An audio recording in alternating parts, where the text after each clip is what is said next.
Papasok, mag-aaral, uuwi. Ito ang akala nilang paulit-ulit lang naikot ng isang estudyante. Pero bawat isa sa amin ay may kanya-kanyang kwento, pinagdadaanan at tinaramdam. Mga tawa na may halong pagpapanggap, mga salitang kaya ko pa, pero pagod na, mga ngiti na may tinatagong tampo, mga malalakas na pasuko na sa hamon ng mundo. Sa bawat halakhak sa eskwelahan, kalakip ay lungkot pag-uwi ng tahanan.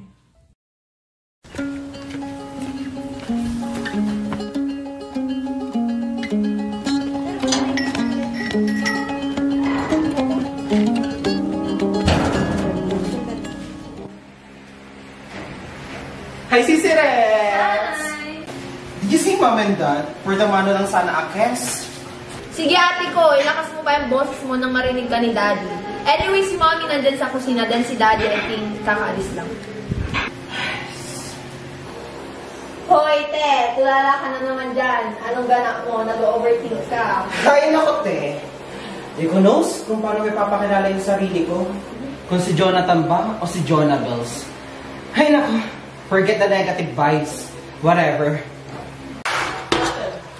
Jonathan! Freda! Ayusin nyo na yung lamesa. Kakain na tayo.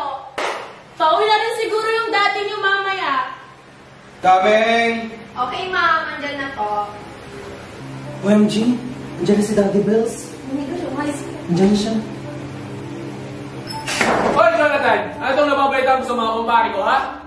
Anong problema? Karating mo lang puro kasigaw ah. Hindi mo tanongin yung magaling mong panganay. Palibasa kasi, kinukonsinti mo. Ano ba nangyayari, Jonathan? Dad, kumalma muna kayo. Walang kakalma dito. Ano ka ba talaga, Jonathan? Lalaki ka ba o bakla? Dad, grabe naman kayo magsalita.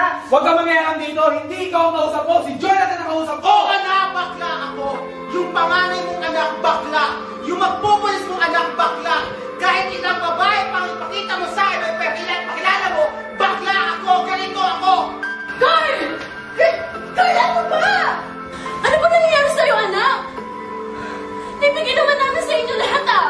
Pagmamahal, aruga, loho, mag-aalaga. Ano ba pagkukulang namin? Saan ba kami nagkamali? Iintindi at pagtanggap, yan ang hindi ko naranasan sa inyo. Kahit kapiteng hindi nyo alam kung ano yung nararamdaman ko. Pilit kong pinapakilala sa inyo kung sino ako, pero wala. Kala nyo ba madali lang sa akin to? Sige, mamili ka. Magpapakalalaki ka o itasabihin kita bilang anak ko. Sige, Dad! Itakloy mo ko! Alam mo na nakakaigit yung iba ibang magulang eh. Tanggap nila yung anak nila kahit sino pa sila. Bakla, tomboy, kahit ano pa yan. Pero ako, hindi nyo ako matatanggap kung ano ko. Magmula ngayon, hindi na kita kilala at hindi na rin kita anak. Sorry. Because I'm not the son you think I was.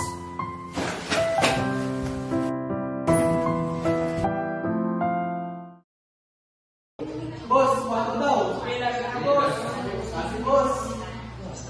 Ilan ka, boy? Boss, paano?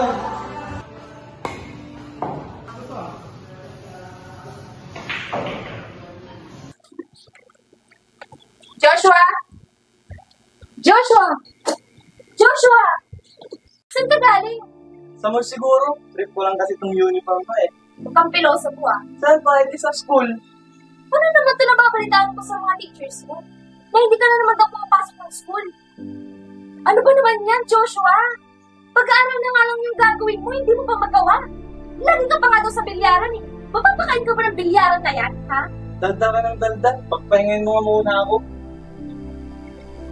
Lintik na yan! Ikaw lang bang pagod?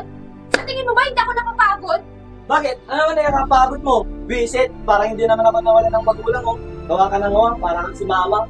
Pagod na akong maging ate mo. Halos lahat ng responsibilidad na dapat ginagawa niya sa'yo ako yung gumagawa. Pag-aaral na nga lang yung pwede mong gawin pero hindi mo pa magawa. Bakit? Ginusto ko bang maghiwalay sila mama at papa? Ginusto ko bang palakihin mo ko? Sa tingin mo gusto ko to?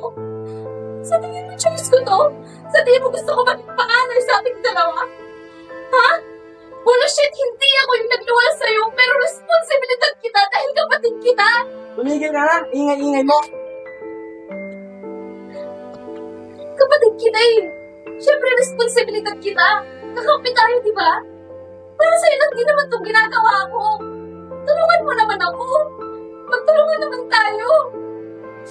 Nakakama mo. But nobody knows how you feel. Do you think those emotions are real? Or do they go away if they are not spoken? Ano ba yun, Nicole? Ano ba yung gusto mong sabihin sa akin? Marap ka dito. Ano ba yung gusto mong sabihin? Nakakapigong ka na. Oy, Nicole! Nicole! Ano ba? Papinuwi mo ko sa inuman. Tangina mo. Ano yung sinasabi nila Aling Terry? May babae ka daw. Napapaning ka ba, Nicole? Naprapani? Meron pruweba? Pani? Oo na, sige na. May babae ako, Nicole. Nag-asawa na ka sa putang inang bunganga mo. Putang ina, maghiwalay na lang tayo. Sige, putang ina mo.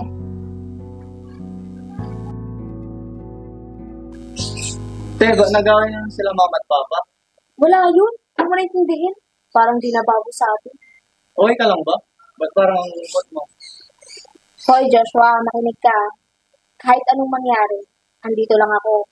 Magkakampi tayo. Kakampi mo ako. Drama.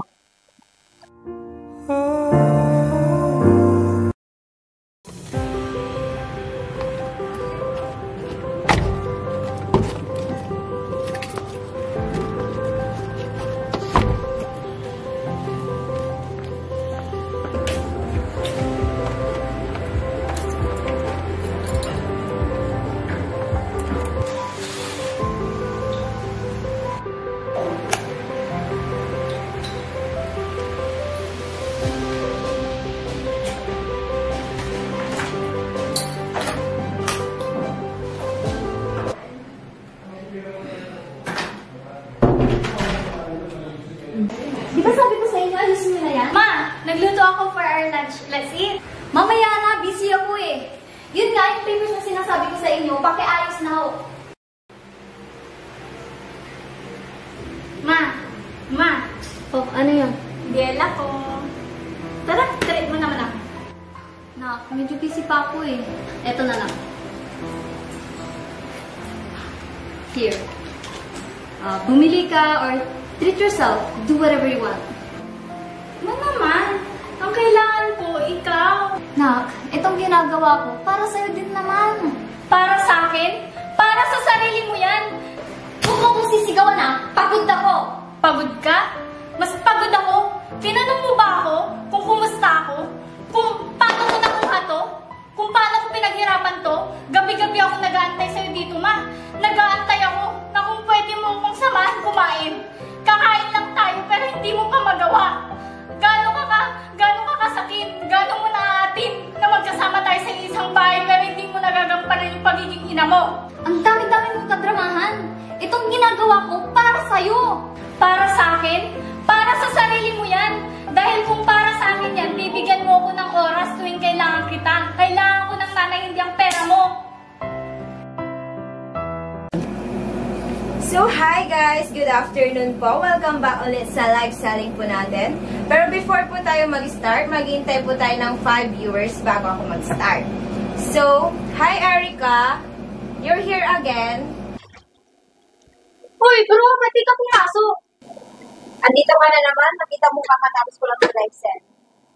Oh, kumusta yung live selling mo? Ayun, okay lang naman. Pero kulang pa rin yung solution ko. Magkano ba yung school natin?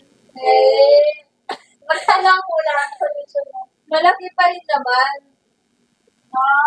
Mga magkano? Afford ko naman siguro. Tangin natin. Hindi ka talaga sumaseryoso sa buhay mo. Oh, seryoso kaya ako. Ikaw, kumusta ka naman? Okay lang naman ako. Okay ka lang ba talaga? Or nagpipiling ka na naman? Alam mo, hirap na ng working student. Akala ko nung una madali lang. Pero mas lalo akong nahirapan simula nung nawala si Lola. Sa kanya ko lang kasi kinukuha yung lakas ko. Sa kanya ako dumidepende. Pero minsan na-realize ko na parang bakit ganun? Parang hirap mahalin ako bilang as anak ng parents ko kasi nagkaroon na sila ng ibang family na. Parang bakit ganun? Kaya na maging mama at papa sa ibang anak noon na dito naman ako na anak nila. Alam mo, sa sinabi mo, napipil ko na sobrang strong as a woman. Kasi, hindi biro na mag-work ka, papasok ka, pagod ka. Pagdating mo ng school, utak agad gumagana. Halos, ikaw na ang bumubuhay sa sarili mo, di ba? Parang, nagiging magulang ka na sa sarili mo. Napaka-strong, Sherry. Dahil dyan, mag-pack na tayo.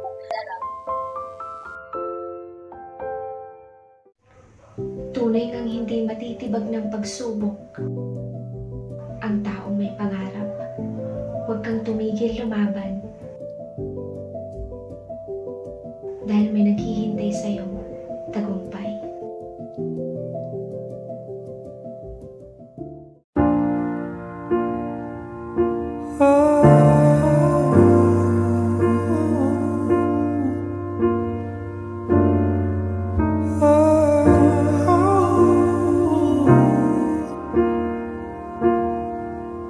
But when nobody knows how you feel, do you think those emotions are real?